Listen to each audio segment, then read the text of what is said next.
Good evening everyone.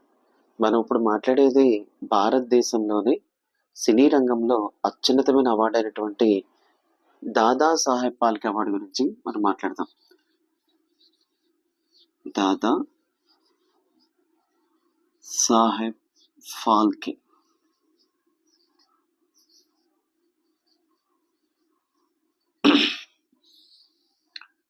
మనం గతంలో భారతదేశంలో కొన్ని అవార్డుల గురించి మాట్లాడాం, ప్రపంచంలో అవార్డుల గురించి కూడా మాట్లాడాం. అంటే ప్రపంచంలో అత్యున్నతమైన అవార్డు అంటే ప్రపంచంలో మనం ఎక్కువగా ఇంపార్టెన్స్ ఇచ్చేది నోబెల్ అవార్డుకి ఇస్తాం. నోబెల్ అవార్డ్, మరి ఇండియన్ నోబెల్గా పిలువబడే గాంధీ ఇంటర్నేషనల్ పీస్ అవార్డ్, భారతదేశంలో సాహిత్య రంగంలో ఉన్నతమైన అవార్డు అయినటువంటి జ్ఞానపీఠ అవార్డు గురించి మాట్లాడాం. వాటి గురించి మన డిస్క్రిప్షన్లో లింక్స్ ఇవ్వబడతాయి. ఇంట్రెస్ట్ ఉన్న వాళ్ళు వాటి గురించి చూడండి. ఇప్పుడు మనం మాట్లాడేది మాత్రం భారతదేశంలో సినీ రంగంలో అత్యున్నతమైన అవార్డు అయినటువంటి దాదా సాహెబ్ ఫాల్కే అవార్డు గురించి మనం మాట్లాడదాం. రైట్. ఇంతకీ దాదా సాహెబ్ ఫాల్కే ఎవరు అనేది మనం గమనిస్తే, మరి సినీ రంగంలో అంటే భారతదేశంలో సినీ రంగానికి ఆద్యుడిగా చెప్తాం. Father of the Indian cinema. భారతదేశంలో సినీ రంగంలో ఆద్యుడిగా మరి దాదా సాహెబ్ ఫాల్కేని పిలుస్తాం. ఆయన అసలు పేరు దుండిరాజ్ గోవింద ఫాల్కే.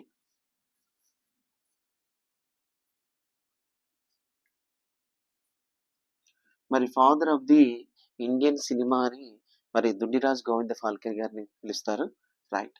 మరి ఆయన పేరు మీద మరి దాదా సాహెబ్ ఫాల్కే అవార్డు అన్నది స్థాపించబడింది. మరి ఎందుకు ఆయన తీసుకున్నారంటే, భారతదేశంలో మొట్టమొదటి మూకీ చిత్రం రాజా హరిశ్చంద్ర. రాజా హరిశ్చంద్రను మరి 1930లో తీశారు. మరి అప్పటి వరకు భారతదేశానికి మరి తోలుబొమ్మలాటలని, హరికథలని, బుర్రకథలని ఉండేవి. మరి సినిమా అనేది ఒక స్క్రీన్ మీద చూపించడం అనేది మొట్టమొదటి ప్రయత్నం ఎవరు చేశారంటే రాజా హరిశ్చంద్ర గారు. అంటే రాజా హరిశ్చంద్ర మూవీ ద్వారా చేశారు దుండిరాజ్ గోవింద ఫాల్కే గారు. ఇది ఏంటంటే మూకీ చిత్రం అండి. మూకీ చిత్రం తీశారు. అందుకని ఈయన భారతదేశ సినీ రంగానికి మరి పితామహుడిగా మరి ఈయన పేర్కొంటారు. అందువల్ల ఈయన పేరు మర్చిపోకుండా ఉండడం కోసం ఆయన పేరు మీద ఒక అవార్డు అన్నది స్థాపించారు. అదే దాదా సాహెబ్ ఫాల్కే అవార్డు. ఓకే. ఇంకా ఇతని గురించి తర్వాత మనం మాట్లాడదాం. ముందు అవార్డులోకి వెళదాం. మరి దాదా సాహెబ్ ఫాల్కే అవార్డు ఎప్పుడు స్థాపించారు? స్థాపన చూసినట్లయితే 1969లో స్థాపించారు. బహుకరణ కూడా 1969లోనే బహుకరించారు. మరి మొట్టమొదటి అవార్డు గ్రహీత, ఫస్ట్ అవార్డు గ్రహీత, ఫస్ట్ అవార్డు గ్రహీత దేవికారాణి రోరిచ్.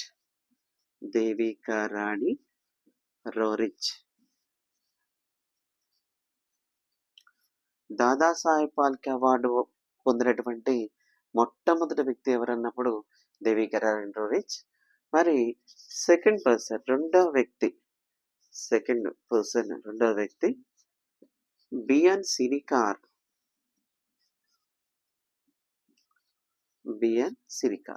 ఒక్కసారి అవార్డు నేపథ్యం మనం చూసినట్లయితే, ఆల్రెడీ అవార్డు మన గురించి మాట్లాడాం. 1916లో స్థాపించారన్నాం.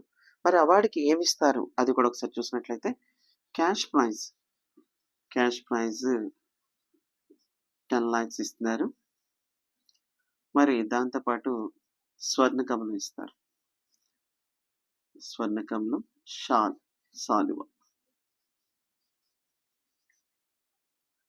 మరి దీన్ని ఎవరిస్తారు? భారత సమాచార్ బ్రాడ్కాస్టింగ్ వాళ్ళు ఇస్తారు. బ్రాడ్కాస్టింగ్ వాళ్ళు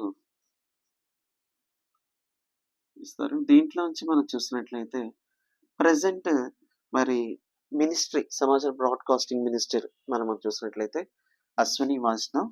ఈయన దగ్గర ఆల్రెడీ మరి ఇంకొక మినిస్ట్రీ కూడా ఉంది, మనంతా తెలిసిందే, రైల్వేస్. అంటే అందరికీ తెలుసు, రైల్వేస్ ఒకటే తెలుసు. రైల్వేస్తో పాటు ఇది కూడా ఉందని తెలుస్తుంది. మరి ఇన్ఫర్మేషన్ అండ్ బ్రాడ్కాస్టింగ్ మినిస్టర్ ఎవరు అంటే ప్రజెంట్ అశ్విని వైష్ణవ్, రైట్. ఆయన దగ్గర ఆల్రెడీ మనకందరికి తెలిసింది రైల్వేస్ మినిస్ట్రీ కూడా తెలుసు, right. Then cash prize 10 lakhs ఇస్తారు, స్వర్ణ కమలం, ఓకే. మరి ఫస్ట్ పర్సన్ దేవికా రాణి రోలెక్స్, సెకండ్ పర్సన్ బిఎన్ సిరికా. తర్వాత ఈ అవార్డును బ్రతుకున్న వారితో పాటు మరణించిన వారికి కూడా ఇస్తారు. మరి మరణించిన వారు పొందినటువంటి మొట్టమొదటి వ్యక్తి మనం చూసినట్లయితే పృథ్వీరాజ్ కపూర్. అంటే పృథ్వీరాజ్ కపూర్ గారు మరి మరణించారు ఆ సమయంలో, అవార్డు ఇచ్చే సమయంలో. కనుక వాళ్ళ ఫ్యామిలీకి మరి అవార్డుని అనౌన్స్ చేశారు. అంటే మనం ఫస్ట్, సెకండ్, థర్డ్ కూడా నేర్చుకున్నాం. థర్డ్ దగ్గర మనకు ఒక ప్రత్యేకత ఏంటంటే మరణించిన తర్వాత పొందినటువంటి మొట్టమొదటి వ్యక్తి, మరణించిన తర్వాత దాదాసాహెబ్ ఫాల్కే అవార్డు పొందిన మొట్టమొదటి వ్యక్తి పృథ్వీరాజ్ కపూర్, ఓకే. ఈ అవార్డును సినీ రంగంలో ఇస్తారు, మనం తెలిసిందే. మరి ఈ అవార్డును మన తెలుగు వాళ్ళు ఎవరైనా పొందారా? ఒకసారి చూద్దాం. అవార్డును పొందినటువంటి తెలుగువారు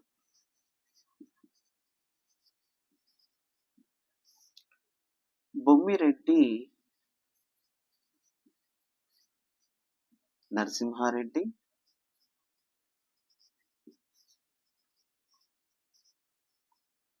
పాయిడి జయరాజ్,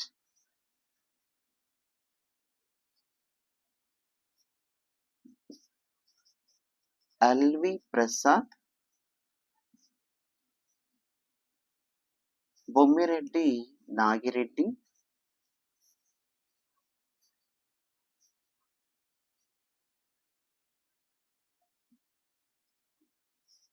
అక్కినేని నాగేశ్వరరావు,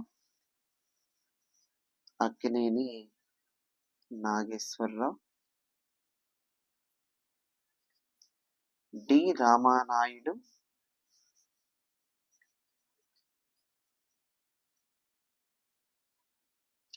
కె విశ్వనాథ్. ఇలాగా తెలుగువారు, అంటే నేను ఆంధ్రప్రదేశ్, తెలంగాణ అని చెప్పట్లేదు, మరి తెలుగువారు ఎంతమంది పొందారంటే ఇందులో మరి మన బైఫర్కేషన్ అయిన తర్వాత కొంతమంది తెలంగాణలోకి వెళ్ళిపోవడం ఇది జరిగింది కనుక తెలుగువారు ఎంతమంది పొందారు అని మనం గమనిస్తే Bommireddy Narasimha Reddy, Paidi Jairaj, L V Prasad, Bommireddy Nagi Reddy, Akkineni Nageswara Rao, D Ramanaidu, K Viswanath garu. ఇలాగా మనకి తెలుగువారు పొందారు. 74, 80, 82, 86, 90, 2009 అండ్ 2016 ఇయర్స్ కూడా అలా రాసాం. అంటే ఇయర్స్ అంత ఇంపార్టెంట్ కాదు, కానీ సరే ఇంకా మనకి బాగా వచ్చినట్లయితే ఇయర్స్ కూడా తెలుసుకుంటే బాగుంటుంది, రైట్. మరి ఇంకా ఇటీవల మనం కరెంట్ అఫైర్ దగ్గరికి వద్దాం. ఫస్ట్ కరెంట్ అఫైర్ 2022 సంవత్సరానికి గాను మిథున్ చక్రవర్తి గారికి లభించింది. 2022 సంవత్సరానికి గాను 2024లో ఇచ్చారు మిథున్ చక్రవర్తి గారికి, ఓకే, రైట్. నెక్స్ట్ ఇంకా 2021, 2020, మన 2016 ఆల్రెడీ కె విశ్వనాథ్ గారి గురించి మాట్లాడాం.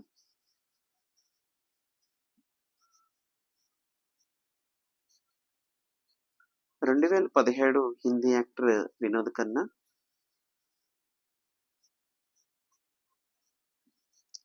2018 అమితాబ్ బచ్చన్,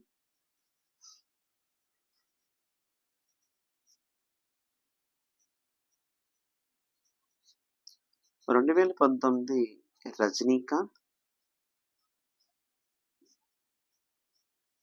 2020 ఆశా పరేఖ్,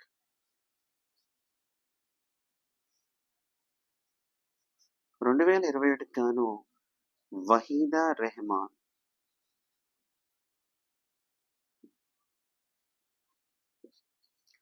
2022 సంవత్సరానికి గాను కరెంట్ అఫైర్ మిథున్ చక్రవర్తి గారికి లభించింది, 2024లో ప్రకటించారు. అంటే ఎందుకు మనం 2016 నుంచి మనం చెప్పుకున్నాం అంటే మ్యాచింగ్ అనేది ఇవ్వడానికి అవకాశం ఉంటుంది కనుక ఒక్కసారి కొద్దిగా బ్యాక్ మనం వెళితే 2016కి గాను 'కె. విశ్వనాథ్' గారికి లభించింది. 2017కి గాను 'వినోద్ ఖన్నా' గారికి లభించింది. 2018కి గాను 'అమితాబ్ బచ్చన్' గారికి లభించింది. 2019కి గాను 'రజనీకాంత్' గారికి, 2020కి గాను 'ఆషా పరేఖ్' గారికి, 2021కి గాను 'వహీదా రెహమాన్' గారికి, 2022 సంవత్సరం గాను 'మిథున్ చక్రవర్తి' గారికి ఈ దాదా సాహెబ్ ఫాల్కే అవార్డ్ అన్నది లభించింది. ఇందులో మనకి సిస్టర్స్, బ్రదర్స్ ఇవన్నీ కూడా మనం చూడొచ్చు. దాదా సాహెబ్ ఫాల్కే అవార్డు పొందినటువంటి తెలుగు బ్రదర్స్ ఎవరంటే మరి బొమ్మిరెడ్డి నరసింహారెడ్డి, బొమ్మిరెడ్డి నాగిరెడ్డి స్టాండర్డ్. అంతేకాకుండా మరి దాదా సాహెబ్ ఫాల్కే అవార్డు పొందినటువంటి మరి తండ్రి కొడుకులు మనం చూస్తున్నట్లయితే 'పృథ్వీరాజ్ కపూర్' అండ్ 'రాజ్ కపూర్' అండ్ 'శశి కపూర్' ఇలా మొత్తం ఫ్యామిలీ అంతా కూడా మరి దాదా సాహెబ్ ఫాల్కే అవార్డు లభించింది. అంటే దాదా సాహెబ్ ఫాల్కే అవార్డు పొందినటువంటి ఫ్యామిలీ మెంబర్స్ మనం చూస్తే 'పృథ్వీరాజ్ కపూర్' గారికొచ్చింది, 'రాజ్ కపూర్' గారికొచ్చింది, 'శశి కపూర్' గారికొచ్చింది. వీళ్ళందరూ కూడా ఒక ఫ్యామిలీ. మరి దాదా సాహెబ్ ఫాల్కే అవార్డు పొందినటువంటి సిస్టర్స్ మనం చూస్తే 'లతా మంగేష్కర్',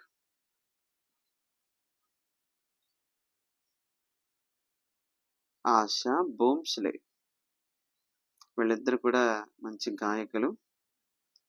'లతా మంగేష్కర్' మరియు 'ఆషా భోంస్లే'. లతా మంగేష్కర్ అనగానే ఇప్పుడు భారతరత్న కూడా వచ్చింది.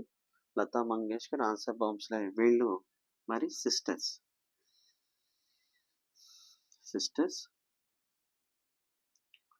బ్రదర్స్ అయితే ఇలా తెలుగు బ్రదర్స్ అంటే వీళ్ళు. మరి హిందీ బ్రదర్స్ అనగానే అంటే వీళ్ళు చెప్పచ్చు. ఫ్యామిలీ అంటే ఇలా ఈ ముగ్గురు, ఇదంతా ఫ్యామిలీ, ఇది ఫ్యామిలీ. ఓకే, మనం భారతదేశంలోని సినీ రంగంలో అత్యున్నతమైన అవార్డు అయినటువంటి దాదాసాహెబ్ ఫాల్కే అవార్డు గురించి మనం మాట్లాడాం.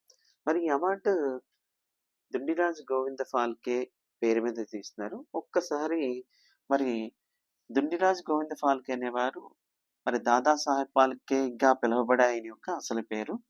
మరి ఒక్కసారి మనం ఇందులోంచి మనం ఫస్ట్ మనం ఒకసారి చూసినట్లయితే భారతదేశంలో మొట్టమొదటి మూకీ చిత్రం మరి రాజా హరిశ్చంద్ర. దీని డైరెక్టర్గా ఉన్నటువంటి వ్యక్తి ఎవరంటే దుండిరాజ్ గోవింద ఫాల్కే. మరి ఇప్పుడు ఇది మూకీ చిత్రం కనుక టాకీ చిత్రం కూడా ఒకసారి చూద్దాం. భారతదేశంలో మొట్టమొదటి టాకీ చిత్రం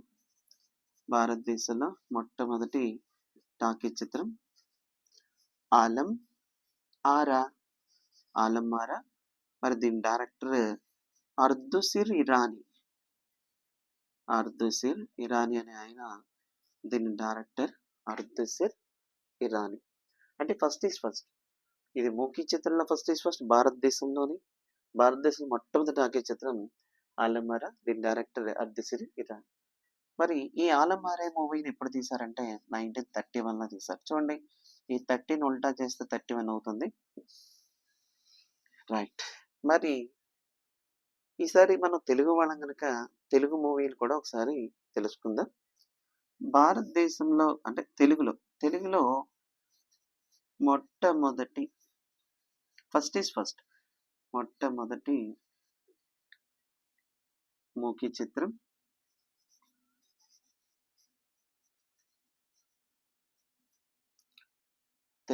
మొట్టమొదటి మూకీ చిత్రం భీష్మ ప్రతిజ్ఞ. Very very important. ఎగ్జామ్స్లో మనకు అడిగారు. ఇప్పుడు మనం మాట్లాడిన ఈ 3 రాజా హరిశ్చంద్ర గురించి అడిగారు, ఆలంఆరా గురించి అడిగారు, భీష్మ ప్రతిజ్ఞ నుంచి కూడా మనకి ఎగ్జామ్లో పడింది. మరి భీష్మ ప్రతిజ్ఞ డైరెక్టర్ చూసినట్లయితే రఘుపతి సూర్య ప్రకాష్ రావ్ నాయుడు. ఎవరండి ఈయనంటే రఘుపతి వెంకయ్య నాయుడు గారి యొక్క కుమారుడు. మరి ఫాదర్ ఆఫ్ ది తెలుగు మూవీస్గా మరి ఎవరిని పిలుస్తారంటే రఘుపతి వెంకయ్య నాయుడు గారిని పిలుస్తారు. ఆయన యొక్క కుమారుడే రఘుపతి సూర్యప్రకాష్ రావు నాయుడు గారు. ఈయన భారతదేశంలో మొట్టమొదటి మూకీ చిత్రం అయినటువంటి భీష్మ ప్రతిజ్ఞను 1921లో తీశారు. మరి తెలుగులో మొట్టమొదటి టాకీ చిత్రం చూద్దాం. తెలుగులో మరి 'మూకీ' చిత్రం చూసినప్పుడు ఖచ్చితంగా ఏం చేయాలి? టాకీ. తెలుగులో మొట్టమొదటి ఫస్ట్. మొట్టమొదటి టాకీ చిత్రం.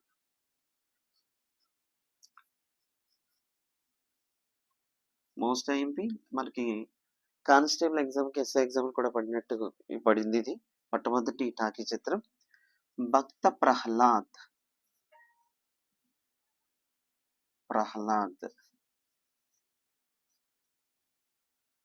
మరి దీని డైరెక్టర్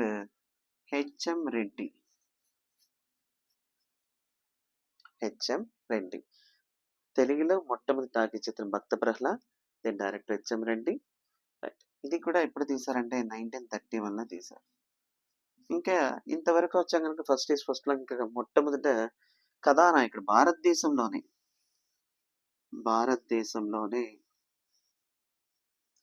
భారతదేశంలోనే మొట్టమొదటి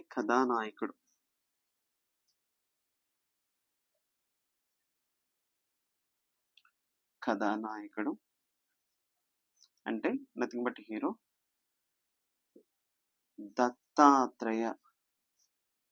దత్తాత్రేయ దామోదర్ దబ్కే. ఈయన ఏ మూవీకి నటించారు అంటే రాజా హరిశ్చంద్ర మూవీకి నటించారు. భారతదేశంలోనే మొట్టమొదటి కథానాయకుడు దత్తాత్రేయ దామోదర్ దబ్కే.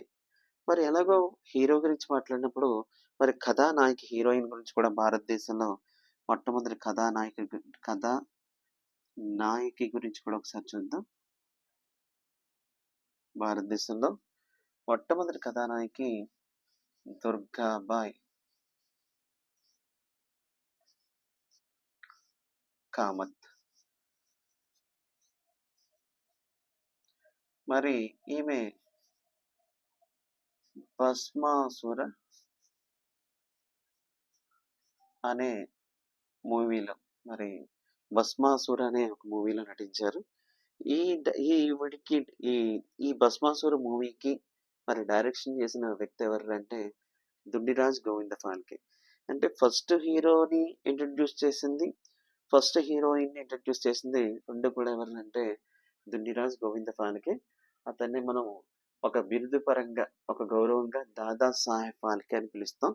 ఇది మనం మరి భారతదేశంలోనే అత్యున్నతమైన అవార్డు అయినటువంటి మరి సినీ రంగంలో మరి అలాంటి అవార్డు దాదా సాహెబ్ ఫాల్కే అవార్డు గురించి మాట్లాడడం. ఇది మరి మీ అందరూ కూడా చాలా బాగా దీన్ని రిసీవ్ చేసుకొని మీకు ఉపయోగపడుతుందని భావిస్తున్నాను. మీకు అన్ని కాంపిటేటివ్ ఎగ్జామ్స్ కూడా ఉపయోగపడే విధంగా మనం చాలా సింపుల్‌గా మనకి ఎగ్జామ్ పాయింట్ ఆఫ్ వ్యూలో ఎంతవరకు మీకు ఉపయోగపడుతుందో అంతవరకు మనం చెప్తూ ముందుకొచ్చాం. దీనివల్ల మీరందరికి కూడా ఉపయోగపడుతుందని ఆశిస్తున్నాను. దీనివల్ల మీరందరూ సక్సెస్ పొందాలని కోరుకుంటూ సెలవు తీసుకుంటున్నాను. Good night everyone.